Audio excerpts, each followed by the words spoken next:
how it should be, how it can be incorporated as well. So I'm going to talk a little about how it is incorporated in an education system that is transdisciplinary in nature. So in a transdisciplinary setup, the just a second. Yeah, okay. So in our transdisciplinary setup, how we are doing it is, so arts it is addressed by a certain approaches. The first approach, as I was saying, it is transdisciplinary. I will decode all these words later. It might look a little bit overwhelming, but I will decode all these jargons for all of you. So the approach is transdisciplinary, and we try to foster a artistic behavior rather than only developing artistic skills. And how we do that is through studio setup, and that also promotes agency. And the process of learning is always kinesthetic. And another very important approach is fostering international mindedness through art education. Now, first, what I'm going to do is I'm going to decode what transdisciplinary learning is to all of you. So suppose in a transdisciplinary setup, there is a concept that is at the center. And that concept can be, I'll give you an example. The concept can be migration. The concept can be patterns. The concept can be sustainability.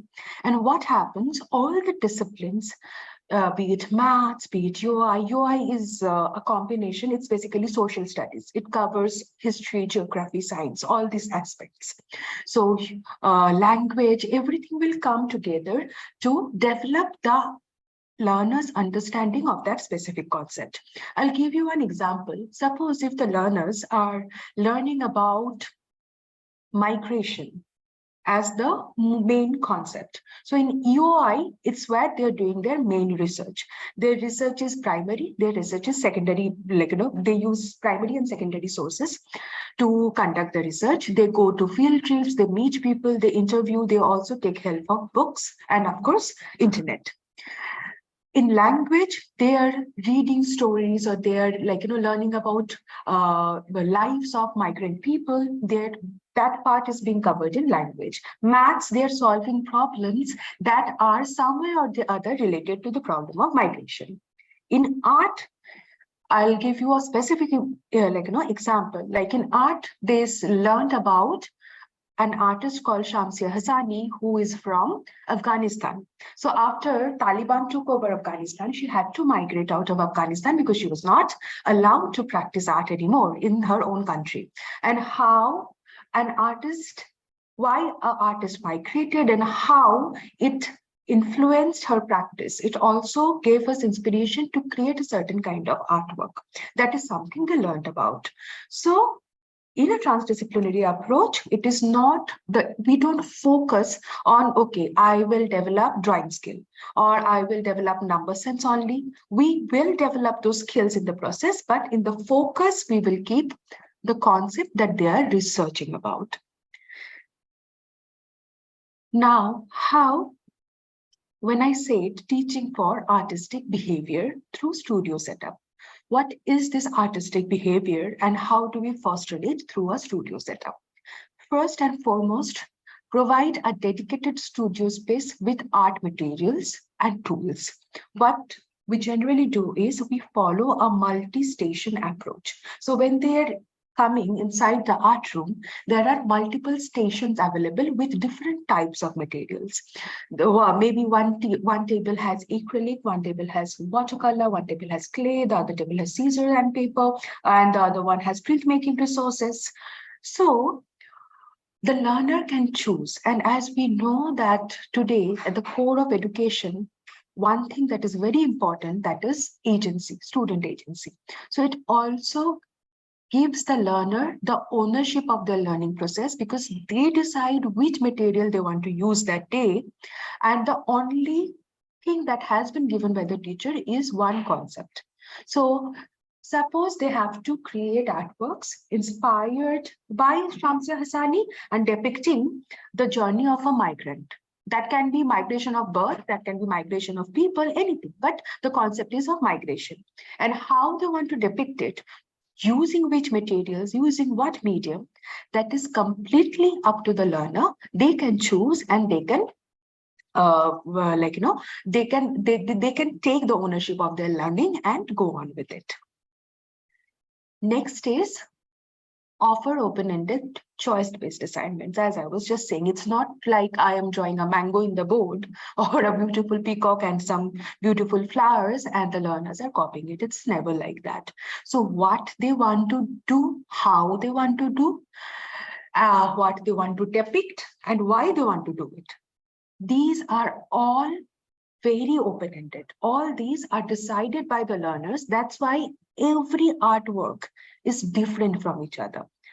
Because every person is different. They are individuals. They are thinking differently and their artwork is also coming up differently when they're working individually. But again, another aspect is collaboration that I will come later to. So another thing is emphasize the creative process over the end product. It's very important. So it's not like when they're dancing, it's not the final day of performance. When they're creating an artwork, it's not the final product that we are focusing on. Nothing might come up after the exploration and experimentation, and that's perfectly fine. Because what is more important is the process of learning and not the outcome that is coming up at the end. So it's throughout the process, that's what we focus on and not the product. Now, foster a culture of collaboration and community. It is extremely important because when they're collaborating, they're also learning to take turns, they're learning to value others' opinions, they're learning to value feedbacks. So collaborative artworks, it can be big groups, it can also be smaller groups. So say if you have 24 students in your classroom, you can create 4 groups of 6 students, and they can come up with collaborative artworks within those groups. That creates a sense of respect, of empathy, and at the same time, their collaboration skills develop. Another thing very important is provide opportunities for exhibition and showcasing the works. What I had experienced is that in many of the schools that I visited, the display works are done by the teachers. Now, that should not be the case. Whatever works are on display should be the artworks done by the students, because that gives them a sense of pride as well, that okay, this is my artwork and this is exhibited and people are coming and looking at it and asking me why I created this, how I created this. That also develops their art appreciation skill, because when they're being asked that why did you create this, what were your thinking process, they are explaining their process, they're explaining their thought process as well, and simultaneously their art appreciation skill is getting developed very organically through that process. Next is, what do I mean when I say kinesthetic learning? Now, in a kinesthetic learning setup, what is happening is we are incorporating movement and physical activity into art. It's not like sitting on my table and doing something. We go out, outdoor classes are something that is happening very often for us. And we are taking, so whenever we are out of the classroom, we are also learning from nature, and there is a lot of movement. Along with that, we also collaborate with the dance teacher, movement art we create. We collaborate with the music teacher, along with music, using that rhythm we are creating. So a lot of movement is incorporated in the art lesson. And of course, offer a variety of materials for hands-on experimentation. Provide clay, provide scissor, different types of hand movement, that is, or legs movement, even for movement art, they are creating with all of their body and not just passively learning from the board or from the PPT and doing it. No, not like that.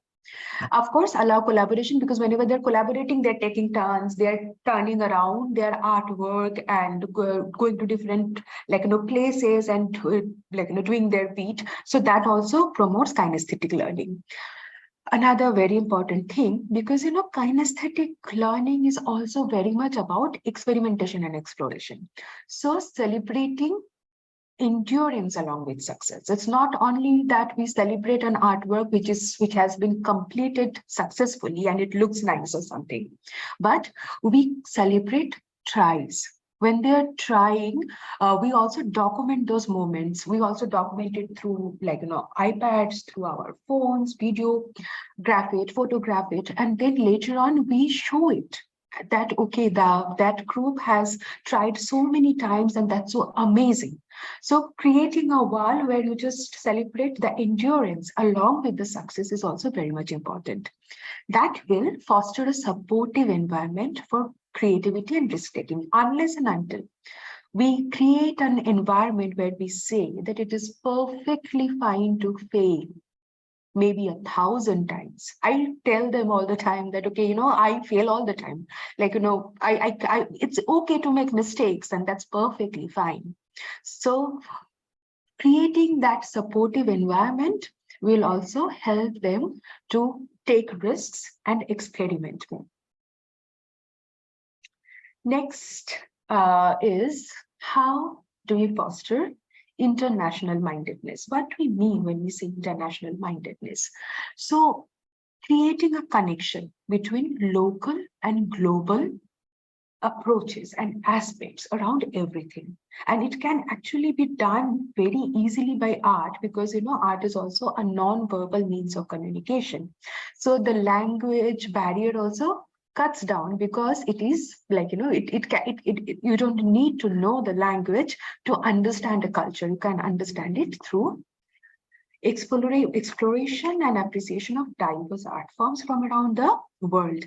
I'll give you one example. Suppose there is one art form called Bhil art from Madhya Pradesh, which is very similar to Aboriginal art that is practiced in Australia. So when you are teaching about Bhil art, maybe you also bring in the aspect of Aboriginal art, and then they can do a comparative study between these two cultures and their styles and why the similarities are there. So creating these connections are very important. And respect is something that comes with that, because when we understand a culture through their artworks, through their music, through their dance, we also understand why that specific culture has all these maybe or has all these ideas about life. With their ideas about life, their experiences about their life is depicted through their artworks, and we learn the history of that specific culture, and we become respectful towards them. As I was saying, incorporate global themes as well. Suppose the war that is happening in Ukraine, that can be the concept that your learners will depict through their artwork.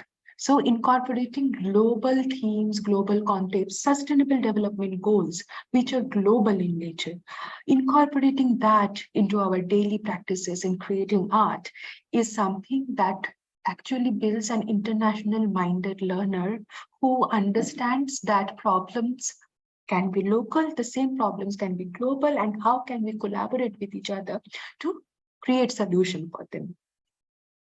This is, providing opportunities for students to collaborate with artists and peers from different countries and cultures. Now it's easier because it doesn't always have to be physical. Like we are connecting through this Zoom call, it can be done for our learners as well, where they can connect to students from different countries, from different parts of India also experts, artists from different parts of this country, from different parts of this world, and they can learn from each other. Fostering that will also, help us to build internationally minded student that will result into empathetic, artistic minded learners, because they will understand the culture, they will understand the importance of cultural exchange. When they are connecting with other students from different parts of the world, they are also exchanging their ideas and learning from the other person, and a feeling of empathy and community is building through this. So this is where I'm going to end my presentation, and now I'm open for questions. Thank you, Ms. Portia. Can you close your PPT and expand your camera screen, please? Sure.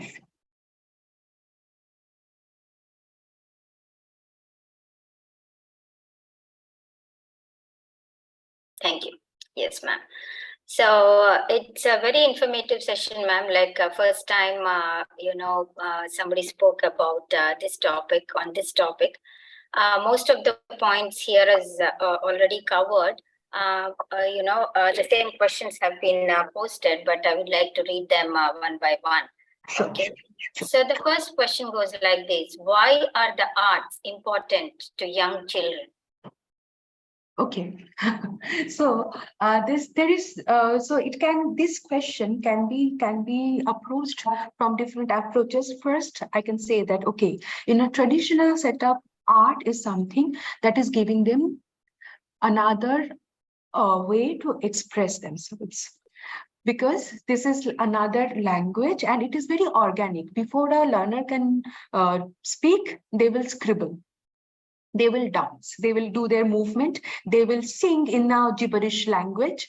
So this is, very organic. This is the first form of expression that comes to a child, and we need to nurture it, so that, as Pablo Picasso once said, that every child is an artist. The problem is how to remain one when we grow up. So how to keep that form of expression alive within ourselves is something that we can do by fostering their creative side, by providing the support of art education. And at the same time, in a transdisciplinary setup, as I was discussing, it's not like they're learning art in a different bracket. Art is something that is contributing to their development of concept, like maths, and we are also collaborating with maths, we are collaborating with language, we're collaborating with music.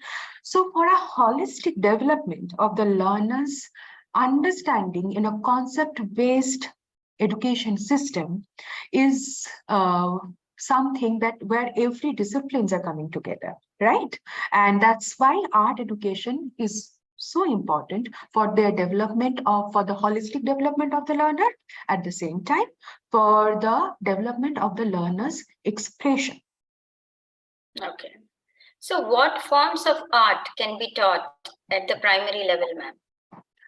Well, so basically, one thing that is I very much believe in, as long as it is safe in the sense that we cannot give cutter, those paper cutter to the primary year student. We cannot give them super glue and all that can which are physically safe. We can try it. It's not like, as I was saying, the product is never important. So whatever art form you feel that are not harmful for the for the physical, physically, which are not harmful, you can try it. It's okay. It's perfectly fine to try all the art forms. They will understand according to their level. They will create a meaning out of it according to their understanding. But exposure to as many art forms as possible is very important, because that will also give the learners agency to choose from. They then might say that, okay, I have tried sculpting, I didn't really like it, whereas I really liked printmaking and I want to pursue it. So giving them opportunities to try all the materials, all the mediums, as long as it's safe, we can do that. Okay. So should teachers attend professional development courses to teach this concept? Yeah, of course, it is very important, because see, these are very big words, and decoding it is not easy. It comes with experience, it comes with practice. So it is very important that we attend our professional development courses and we learn from the experts how to do it, what are the best ways of doing it, why to do it, why should we do it, and then we will actually be able to implement these ideas way better. Otherwise, it's very difficult for a person to be self-taught about all these big ideas. So professional developments courses are very crucial. Okay. So how to integrate arts education in curriculum planning? Basically, when we're planning the curriculum, what we do is all the teachers, we are like the specialist teachers. Okay, so I'm a visual art specialist, someone is the music specialist, someone is a math specialist, someone is a language specialist. We all come together, we all sit together, and we design. I will tell you a little about it. It might not make complete sense because it's a little abstract, but then I'll try. So basically, we have our central idea, which is the concept, right? So maybe let's say the concept is growth, and the concept is growth and how we can teach it through, and then there are related concepts. So there are key concepts: function, form, causation, responsibility, and then there are related concepts. And what we do is, maybe I say that, okay, I think in this key concepts, I can very much address the key concept of form through art. So I will take care of the development of that key concept within my learner. And the maths teacher can say that causation is something that can be done very easily in maths, and I will take care of that concept. So, and then we plan together, and it's not like there are not overlaps. We all, these concepts are very crucial. So we overlap and they contribute towards the development of the, then we have our lines of inquiry, and we also see that which lines of inquiry, there are 3 lines of inquiries, let's say, and we contribute towards the development of maybe 1 line of inquiry, 2 lines of inquiry, 3 lines of inquiry. It's how can we support the research program that the learners are doing through different disciplines. And planning is always done with the whole group. All the teachers, be it an art teacher, be it the maths teacher, the science teacher. So there is a word called, we think of ourselves as generalists and not specialists.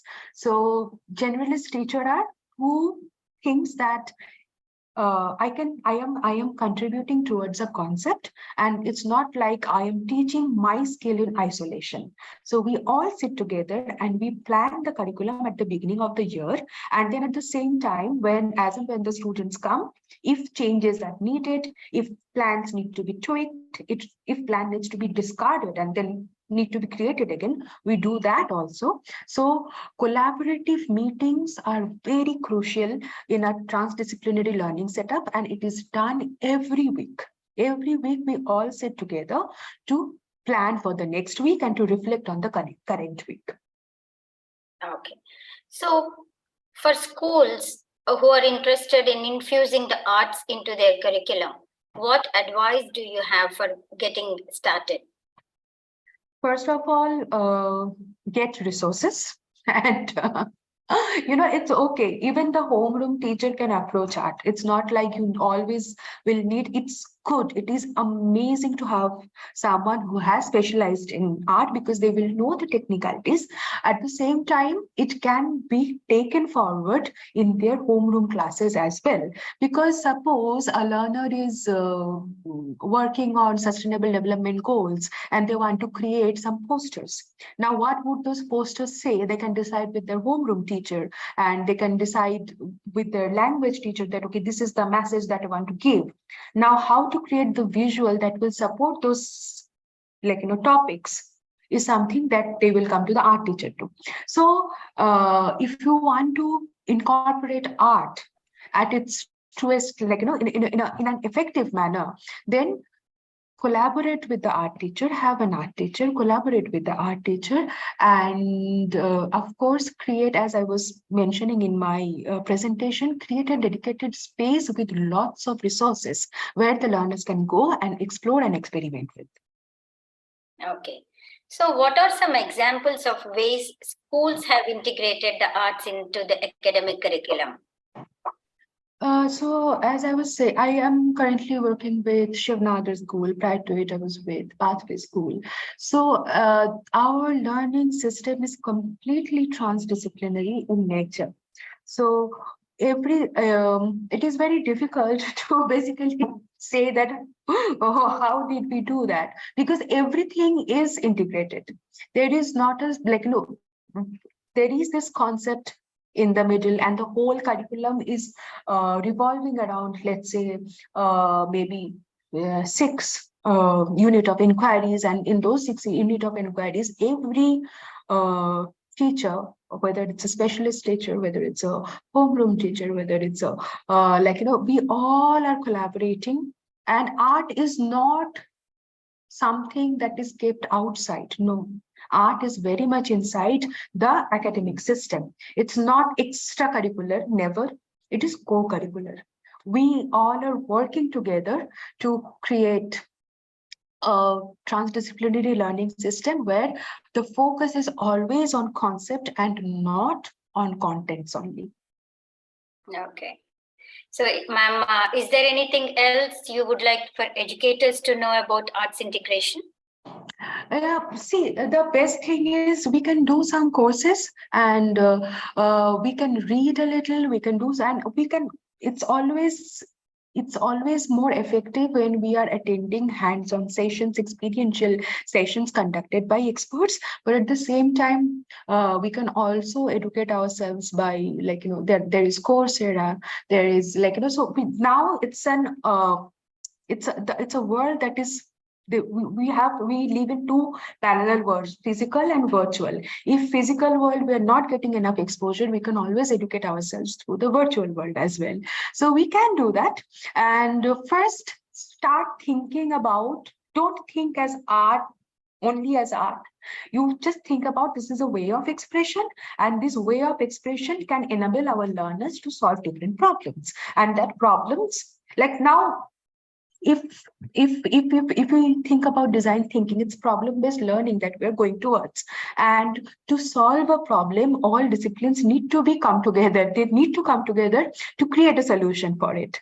So I will just say that it's okay. It might sound as, again, I'm saying all these jargons, all these words might sound very overwhelming, but at the same time, these are, once we experience it, they become very easy to incorporate. Collaborate with your peers. Collaboration is the key. Without collaboration, in isolation, we cannot create a, we cannot create effect. The effect will not be visible. Effective learning, if we want that to happen, if we want learning to happen, we must collaborate across disciplines and then create a curriculum which is holistic, which will contribute towards the holistic development of our learners. Thank you, ma'am. School Journal of Education and schoolreformer.com. Thank you for the talk and for patiently answering all the questions. We also thank the audience for participating in the event. We will end the session now, ma'am. Thank you. Thank you so much. Thank you. Have a nice day. Bye-bye.